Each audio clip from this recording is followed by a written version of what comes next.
Hey, let's talk about Where the Wild Things Are and why it's so terrifying. Where the Wild Things Are is a fantasy adventure drama directed by Spike Jonze and released in 2009 by Warner Brothers, based on a 1963 children's book of the same name written by Maurice Sendak. People who often remember the film remark about how much of a fever dream it is, to the point where some thought it wasn't even real until it was brought up again. But let's take it from the beginning. The film follows Max Records, a troubled young kid who feels lonely. We see that Max likes to have fun in his day to day life, with it often backfiring on him. This all leads up to an incident that he has with his mom, leading to Max running away. While he runs, he comes across a boat and he gets in and sails away. After nearly dying crossing the ocean, Max lands on an island inhabited by the Wild Things. Now that we've got the setup out of the way, I'm not going to follow the story scene for scene. I'm actually going to jump around and cover different things that stick out to me that make the wild things themselves, the creatures, scary. The first one being the look of the wild things.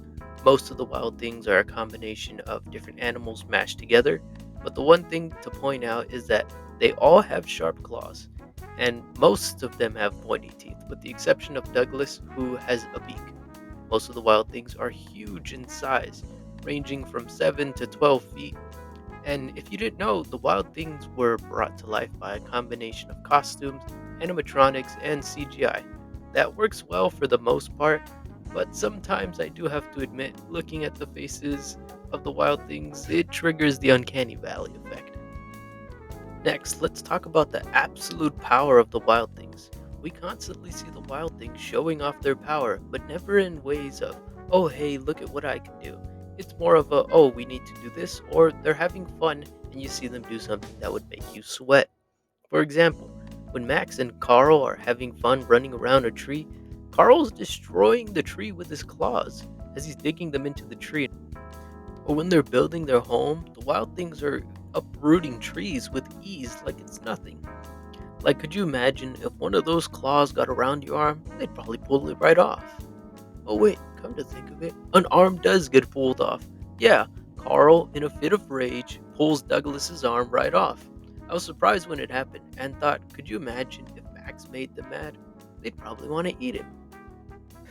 And speaking of eating, that's the next topic. The amount of times the wild things talk about eating Max is much more than you'd think. Like, could you imagine hanging out with people who are trying to eat you? That reminds me, there is a scene with Max and Judith where they have an argument, and Judith tells Max that his job is to make them happy. And she even says, if I get mad and want to eat you, you have to say, oh, okay, you can eat me. So that establishes that some of the wild things do want to eat Max. Like watching the film, I knew nothing was going to happen to Max. But it always felt like he was in danger. Even in the parts where they were all having fun, it always felt like something was just one step away from going wrong.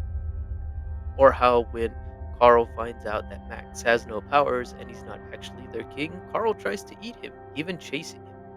And it leads Max into KW, and she does end up eating Max. Wait, what? Really? Yeah. Well, sort of. While Max is running for his life, he bumps into KW and she tells him to crawl into her mouth. And him seeing that he doesn't have much of a choice, he does. So yes, in the end he does get eaten, even if KW does let him out afterwards.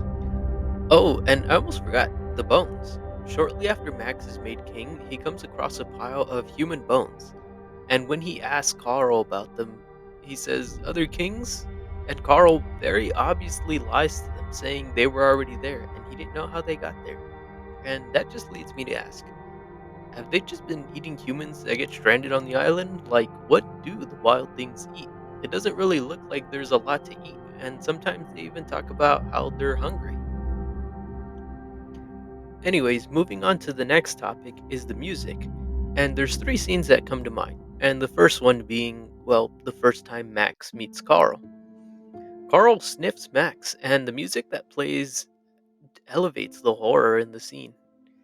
Or the second one that comes to mind, like when the wild things surround Max and they talk about eating him. But the one that stands out for me the most is when Max and Carl disagree about a secret wall in the home that they've built. This happens later in the film. For a little context, Max tells them in the beginning that he has powers and that's why they shouldn't eat him. And when it's discovered that Max does not have powers, and one of the wild things tells Max that Carl should never find out. And this leads Max to getting a little scared and he wants to build a secret wall into the house. Carl walks in on Max making the outline for the door and they talk about it and have a disagreement. And Carl gets mad and he punches a hole in the wall. And he says, "Oh, a door kind of like this," and walks away. And the music that played after he made the hole just made me scared for Max. It really raised the tension and showed that things aren't really going as well as they would have hoped for. And so that brings us to the end on why the wild things themselves are terrifying. Have you seen it? And if not, it is streaming on Max, at least for right now. And what were your thoughts? Leave a comment down below letting me know. Leave a like and subscribe, or don't. It is your choice. And of course, thank you for watching.